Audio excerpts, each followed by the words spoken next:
Every single second of your day needs to have a plan, needs to serve a purpose. From 5 a.m. wake up to 8:30 p.m. sleep time, you should basically know what you'll be doing at any given time.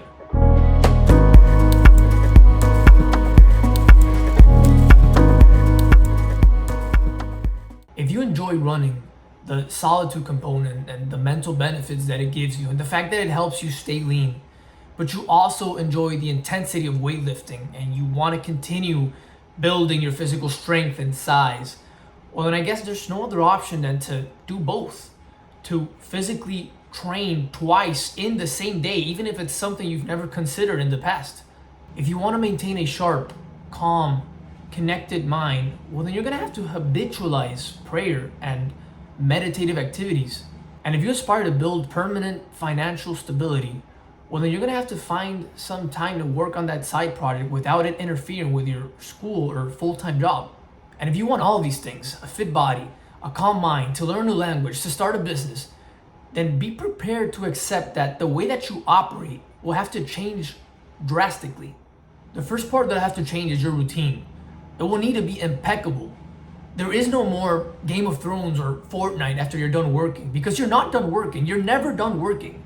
You're simply now working on another type of activity, one that is better suited to relax, one that is more efficient in helping you calm down and unwind, like going out for a walk or reading. But there's still work in the sense that they'll still require at least a little bit of discipline. There is no more spare time or free time in the ordinary sense, like you're done with work and now it's fine to just do whatever you want and please. No, every single second of your day needs to have a plan, needs to serve a purpose. From 5 a.m. wake up to 8:30 p.m. sleep time, you should basically know what you'll be doing at any given time. This is the level of intentionality that's required. And it's not that you won't rest. In fact, you'll rest more than you've ever rested before. Because just like you methodically allocate time to work, you'll methodically allocate time to rest. And not the rest that you're used to, which is random and unproductive. Like you're done with work and now it's just okay to wander around, and I guess whatever activity ends up filling up my time is whatever activity ended up filling up my time. That's not rest. I'm talking about structured rest. Like an athlete with an activity that has already been pre-selected by your planner self, who sat down and analyzed and identified that this was the activity that would most likely replenish your energy for the next work session. And the same thing goes with spontaneity. It's not that you can't be spontaneous or innovative or creative now that you're structured.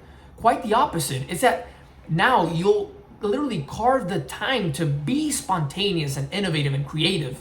Because right now, be honest, how spontaneous are you without structure? When was the last time that you did something out of the ordinary that surprised you or someone else? You don't create randomly. Your body will just gravitate to whatever's easier. You create the time to be creative. That way you won't leave it to chance. The second thing you'll have to accept is that you will encounter conflict with other people. 1000%. Because when you have this level of intentionality, then invariably you'll develop this level of consciousness with your time and how you spend it that other people just won't get. Whereas before it felt awesome for some midweek plan to pop up and surprise you, now you just become bothered by it. The train of thought will literally be, why are you inviting me over for dinner on a Wednesday? Do you not think that I have things to do, that I don't already have this time allocated for something else? They just don't understand that you have to wake up at 5 and that you need 8 hours of sleep and therefore you must be in bed by 9. They just don't see the conflict in there. Plus, there's also the factor that you'll probably be eating shitty food, which you'll pretend like you're enjoying, but you can't, because even though it tastes good, it's not really conducive towards what you really want. And oh my God, you're crazy, you're so obsessive, and you know what, I don't disagree. I understand that you don't understand it. You think my aunt gets it? I mean, the poor woman is just trying to be nice and have me over for dinner. I'm not advocating for this or implying that this is good. I'm just stating the reality that this is what it takes. So that for the next time, you'll think twice before saying that you want millions of dollars and to be shredded. Maybe now that you understand what it necessitates, then you might realize that you don't actually want these things. Point number 3 is that how you think will also change. You will no longer not work simply because it's the weekend or because it's Labor Day. No, these things will start to not make sense to you. You start to see them and perceive them as what they really are, as time, as additional time to get ahead. And it's painful because Success in this context that we're speaking on will require for you to be brutally honest with yourself and will challenge the ways of thinking that you've always held.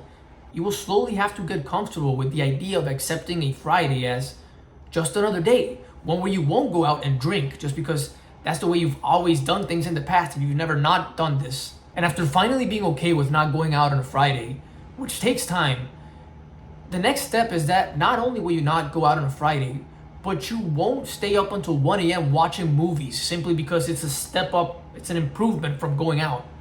No, you will now aim to sleep at the same time as you do on other weekdays. Why? Because you're being brutally honest with yourself. And if you're being honest with yourself, you understand that those Saturday mornings are essential. You will have to accept that this is the new normal without any consolation or praise or need for recognition. And this leads me to the fourth part. You'll change, but for the better. As you become more and more used to this new lifestyle, you'll find that you're not suffering as you thought you would be or as other people think that you are. Actually, you're not suffering at all. You're just deriving pleasure out of different things now. Progress becomes your new dopamine. The state of being locked in supersedes any fun you used to have. In fact, fun is just trivial now. You'll stop doing things just because they're fun. Just like your palate develops as you mature, your standards for fun will now elevate to what is called enjoyment. And therefore the activities that you seek and that you engage in will also have to elevate to match your new enjoyment standards. So what you'll find is that the activities that you used to do will naturally change. Reading and spending time in nature and talking about, good conversations with friends and making money, this will be your new fun. And the fun thing is that your new fun is healthy. And the final part of all this is sustainability. Because I understand that the routine that I described earlier may not be sustainable.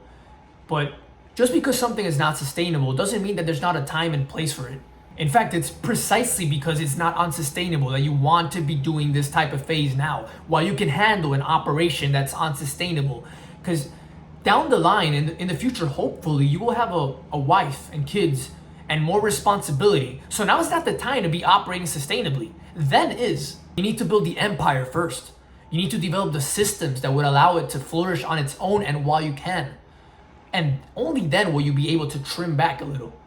Understand that the process that maintains the system is not the same as the process that it took to build it.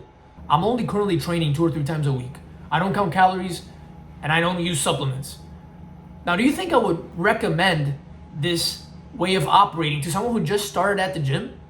We've always been told to do what successful people do, but that's not entirely true. You cannot mimic what successful people are doing today because that's what's keeping them there. That's not necessarily what took them there.